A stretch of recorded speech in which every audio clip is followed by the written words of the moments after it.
तो ये तस्वीर किशनगंज की, जहां पर प्रगति यात्रा पर बिहार के मुख्यमंत्री नीतीश कुमार आपको इस वक्त सीधी तस्वीरों में दिख रहे होंगे।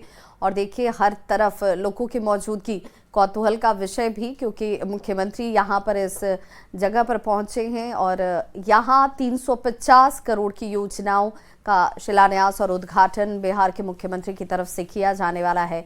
और प्रगति यात्रा का ये कारवां किशनगंज जैसे ही पहुंचा, स्थानीय लोगों के बीच खुशी का ठिकाना नहीं रहा। ठाकुरगंज के कटहल डांगी की ये तस्वीर आप देख रहे हैं, जहां पर लोगों ने भव्य स्वागत किया मुख्यमंत्री नीतीश कुमार का। और हमारे संवाददाता ग्राउंड जीरो पर इस वक्त हमारे साथ लगातार जुड़े हुए हैं शैलेंद्र। और शैलेंद्र, मुख्यमंत्री नीतीश कुमार, विजय चौधरी इन तस्वीरों में साफ तौर पर नजर आ रहे हैं। कुछ विलंब से मुख्यमंत्री यहाँ पर पहुंचे, तो क्या ये माना जाए कि मौसम की वजह से ये विलंब हुआ? बिल्कुल, देखिए घना कोहरा होने के कारण मुख्यमंत्री विलंब से पहुंचे हैं, लेकिन उसके बावजूद देखिए जो तैयारी थी वो पूरी थी और सिर्फ इंतजार हो रहा था कि नीतीश कुमार यहाँ पर आए और जो यात्रा उनके उसमें वो शामिल हो, क्योंकि बड़ी तैयारी करनी होती है। जब भी मुख्यमंत्री यात्रा में जाते हैं तो तमाम चीजों पर सरकार का जो पूरा सिस्टम है वो लगा होता है और कई विभाग लगातार जिस जिला में मुख्यमंत्री जाते हैं वहाँ काम किया जाता है। क्योंकि जो सरकार की योजनाएं हैं उन योजनाओं को वहाँ प्रदर्शित करना है, उन योजनाओं की पूरी जानकारी देनी है, ये भी बताना है कि योजना जो है कितना उस पर काम हुआ है और कितना काम बाकी है। तो ये तैयारी बड़ी होती है और इंतजार था मुख्यमंत्री नीतीश कुमार का। जब मुख्यमंत्री पहुंचे हैं तो अब देखिए पहले पड़ाव के बाद दूसरे पड़ाव पर मुख्यमंत्री हैं और यहाँ जो जल जीवन हरियाली से संबंधित जो योजनाएं चलाई जा रही हैं सरकार की, उन योजनाओं को देख रहे हैं। और कहीं ना कहीं मुख्यमंत्री की यात्रा में कई चीज फोकस है, जैसे जीविका दीदियों के साथ बातचीत, उनसे संवाद करना और अलग अलग विभागों के द्वारा जो जीविका दीदी को के लिए जो योजनाएं चलाई जा रही हैं उनकी समीक्षा करना। उसके बाद जल जीवन हरियाली अभियान के तहत जो कार्यक्रम चलाए जा रहे हैं उन कार्यक्रमों की जानकारी लेना, उन्हें देखना। और दूसरी ओर साथ ही साथ मुख्यमंत्री समीक्षा बैठक भी करते हैं। जिस जिला में मुख्यमंत्री जाते हैं वहाँ उनकी समीक्षा बैठक होती है। समीक्षा बैठक के दौरान वो देखते हैं कि आखिर जो सरकार की जो योजनाएं हैं उन योजनाओं का क्या हाल है, योजनाओं पर कितना काम हो रहा है। और देखिए जो अलग अलग विभागों के द्वारा जो स्टॉल लगाए गए हैं, जो प्रदर्शनी लगाई गई है, वो इस वक्त उसका जायजा ले रहे हैं मुख्यमंत्री नीतीश कुमार।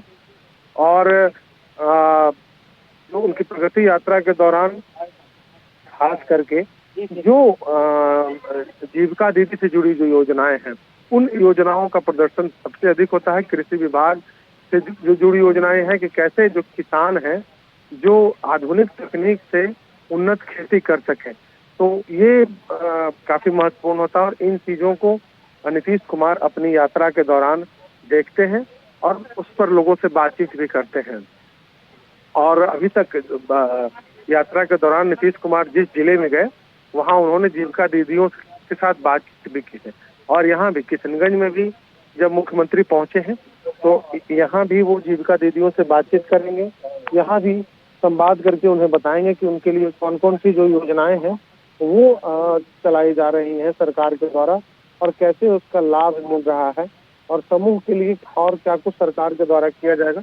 इन तमाम चीजों की जानकारी नीतीश कुमार जीविका दीदियों को देते हैं। और खासतौर पर देखिए मुख्यमंत्री की यात्रा होती है तो उस यात्रा के दौरान सबसे महत्वपूर्ण चीज है कि जिला में जो सरकार की जो योजनाएं हैं उन योजनाओं का क्या हाल है। और खास करके जब हम किशनगंज की बात कर लें तो किशनगंज जैसे जिला जो कि पिछड़ा और राजधानी पटना से काफी दूर का जो इलाका है, उस इलाके में सरकार के द्वारा विकास कैसे पहुंचे, ये बहुत महत्वपूर्ण है।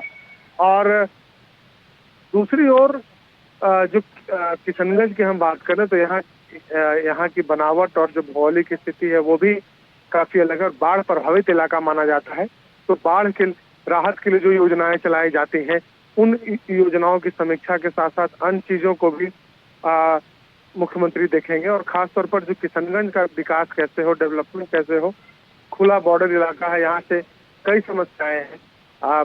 घुसपैठ की समस्या किशनगंज में है, उसके अलावा तस्करी की समस्या है कि एक और नेपाल है और एक और बंगाल है, तो कई चुनौतियों का सामना भी करना पड़ता है। बाढ़ जैसी विभीषिका झेलनी पड़ती है किशनगंज को। तो ऐसे परिस्थिति में यहाँ जो सुविधाएं हैं वो और कैसे लोगों को मिल सके, खास करके कृषि की बात करें तो कृषि के क्षेत्र में किशनगंज ने पिछले कुछ वर्षों में काफी तरक्की की है। यहाँ चाय के बागान है और एक बागान नहीं, अब सैकड़ों चाय के बागान हैं और ड्रैगन फ्रूट के अलावा और भी कई ऐसे फल हैं जिनकी यहाँ बड़े पैमाने पर खेती की जाती है और इससे किसानों को लाभ मिलता है। तो कैसे आधुनिक तरीके से चाय के बागान में जो पौधे हैं उनका देखभाल किया जाए, कैसे अधिक से अधिक चाय के पौधे को यहाँ बढ़ावा दिया जा सके, उसकी खेती को बढ़ावा दिया जा सके। ड्रैगन फ्रूट यहाँ बहुत बड़े पैमाने पर किसान उपजाते हैं। उसके साथ ही अनानास भी यहाँ पर काफी प्रसिद्ध उसकी खेती है और काफी बड़े पैमाने पर किसानों के द्वारा की जाती है। तो कुल मिलाकर के कहा जा सकता है कि जो विकास की जो योजनाएं हैं उनका कैसे लोगों को लाभ मिल सके। यदि किसानों के लिए जो योजनाएं चलाई जा रही हैं तो किसानों तक वो योजनाएं पहुंच रही हैं या नहीं पहुंच रही हैं, इन चीजों को देखने के साथ साथ पूरा जो सरकार का जो सिस्टम होता है वो कैसे इस जिले में काम कर रहा है, उन तमाम चीजों की जानकारी मुख्यमंत्री यात्रा के दौरान लेते हैं। सिंबॉलिक तौर पर कार्यक्रम तय होते हैं जहां पर मुख्यमंत्री जाते हैं और खासतौर पर यहाँ भी कई जगहों पर किशनगंज के यदि हम बात कर लें तो ठाकुरगंज के अलावा और भी कई जगहों पर मुख्यमंत्री अभी जाएंगे। और देखिए सबसे बड़ी बात है जो तस्वीर जो दिख रही है उसमें जो बड़ी संख्या में जो महिलाएं हैं वहाँ की, वो भी मुख्यमंत्री के इंतजार में, वो लोग ये महिलाएं भी सुबह से थी ताकि वो मुख्यमंत्री से आए और मुख्यमंत्री से मिल सके। और देखिए अभिवादन स्वीकार करते हुए मुख्यमंत्री, चूंकि वहाँ पर बहुत बड़ी संख्या में जो महिलाएं थी सुबह से ही खड़े थी और अब मुख्यमंत्री, क्योंकि एक ही इलाके में कई छोटे छोटे अलग अलग कार्यक्रम होते हैं तो उन सभी कार्यक्रमों में मुख्यमंत्री को जाना होता है। कहीं उद्घाटन शिलान्यास भी होता है और कहीं जैसे स्कूल है या फिर कॉलेज है या अन्य जो कोई सरकारी उपक्रम संस्था है तो वहाँ भी मुख्यमंत्री जाते हैं उस इलाके के। और कई पड़ाव होते हैं यात्रा के दौरान और इसके बाद मुख्यमंत्री ठाकुरगंज से फिर दूसरे पड़ाव की ओर जाएंगे और वहाँ भी कमोबेश ऐसी ही स्थिति दिखेगी। जो सरकार की जो योजनाएं हैं उन्हें देखेंगे और देखिए अगले पड़ाव की ओर अब मुख्यमंत्री जाते हुए नजर आ रहे हैं। जो तस्वीरों के जरिए हम देख पा रहे हैं उसमें साफ तौर पर दिख रहा है कि मुख्यमंत्री वहां से निकल चुके हैं और दूसरे पड़ाव पर जाएंगे। कुछ ही देर में मुख्यमंत्री दूसरे पड़ाव पर नजर आएंगे।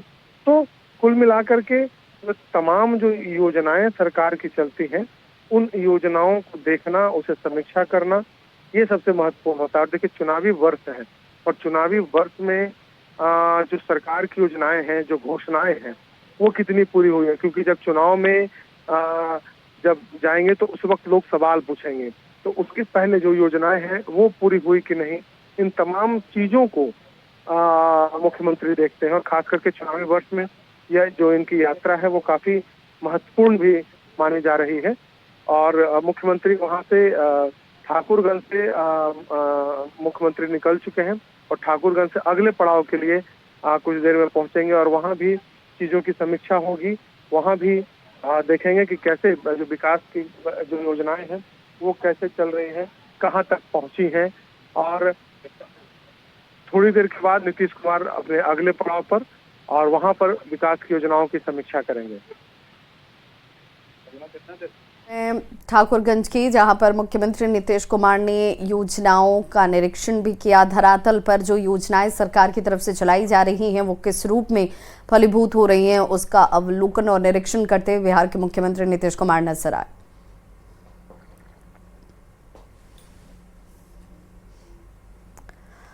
और तुर्की के एक होटल में बड़ा हादसा हुआ है। उत्तर पश्चिमी तुर्की के एक स्की रिसोर्ट होटल में आग लग गई जिसमें 10 लोगों की मौत हो गई है जबकि 32 लोग झुलस गए।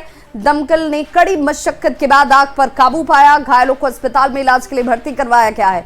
तुर्की के मंत्री अली येरलिकाया ने कहा है कि बोलू प्रांत के करतलकाया रिसोर्ट के रेस्टोरेंट में रात को यह आग लगी। आग लगने के बाद होटल में अफरा तफरी मच गई। गवर्नर अब्दुल अजीज आए दिन ने यह भी कहा कि 2 पीड़ितों की मौत घबराहट में इमारत से बाहर कूदने की वजह से हो गई।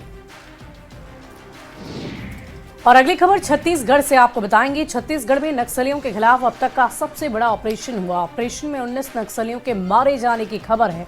इसमें 1 करोड़ का इनामी नक्सली भी ढेर हो गया। 1 करोड़ के इनामी नक्सली केंद्रीय कमेटी मेंबर जयराम उर्फ चलपत्ती मारे को सुरक्षा बलों ने ढेर कर दिखाया। अब तक 16 नक्सलियों के शव बरामद किए गए हैं।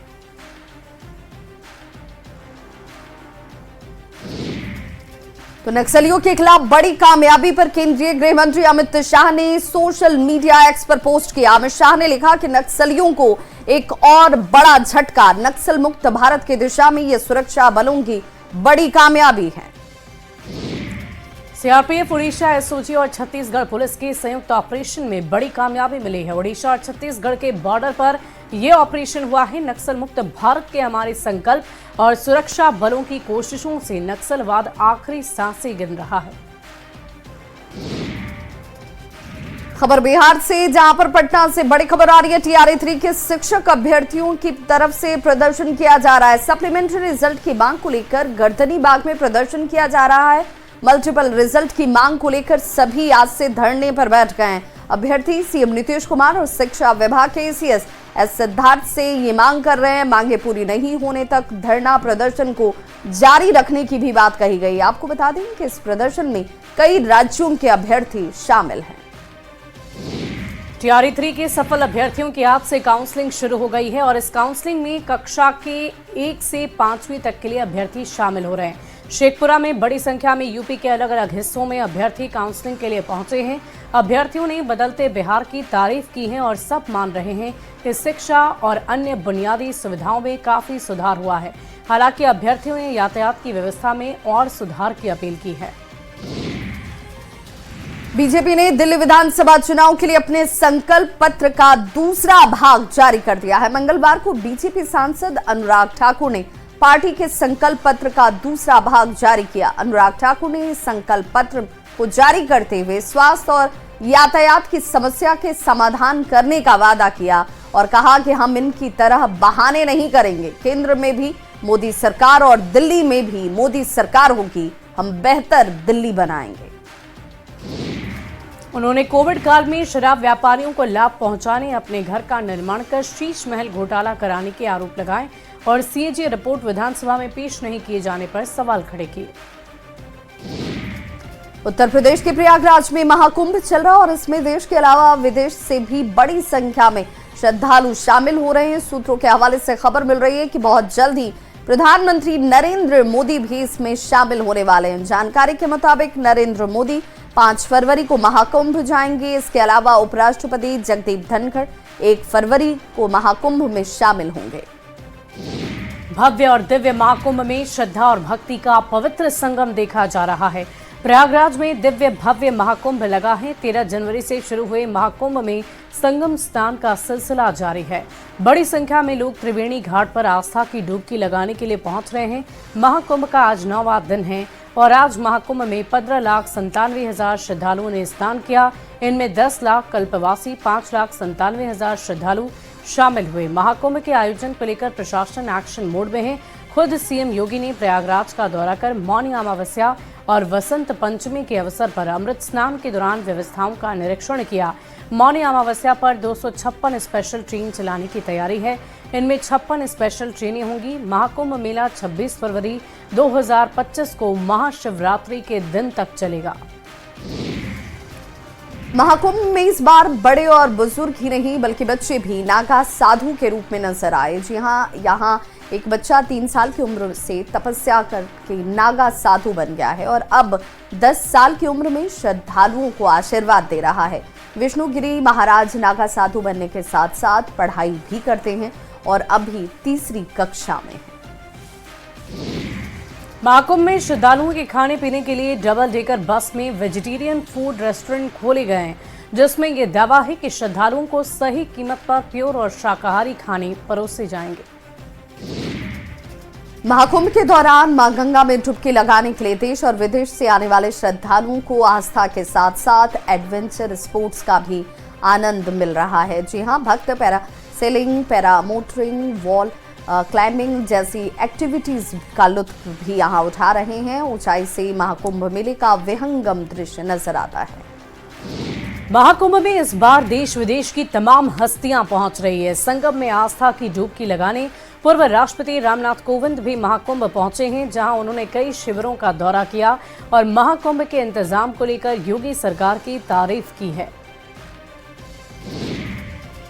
तो इस बुलेटिन में बस इतना ही, लेकिन न्यूज़ 18 बिहार झारखंड पर खबरों का सिलसिला लगातार जारी है।